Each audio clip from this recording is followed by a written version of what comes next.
అదొక ఊరు. ఆ ఊర్లో ఒక స్కూల్ ఉంది. స్కూల్లో ఒక టీచరు పనిచేస్తున్నాడు. ఓ రోజు ఒక టీచర్కి ఒక మంచి మనసు వచ్చింది. టీచర్ అన్నాడు, రే మీ అందరికి ఒక్కోళ్ళకి 100 రూపాయలు ఇస్తాను రా, మీకు నచ్చింది తీసుకోవచ్చు సరేనా.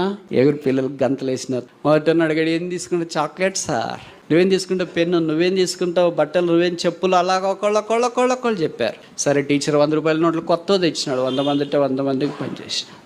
చివరికి ఒకరిని అడిగినాడు, రే నువ్వేం చేస్తావు? నాకు దీంతో ఒక పని ఉంది సార్. ఏం పని ఉంది? మా అమ్మకు కంటికి అద్దాలు కొంటా సార్. మీ అమ్మకు కంటికి అద్దాలు కొనడానికి మీ డాడీ ఉన్నాడు కదా. మా డాడీ నేను కడుపులో ఉన్నప్పుడు చనిపోయాడు సార్. మా అమ్మే నన్ను పెంచి పోషించింది. టైలర్ పని చేస్తుంది. వచ్చే డబ్బుతో నన్ను ఇక్కడ దాకా తెచ్చింది.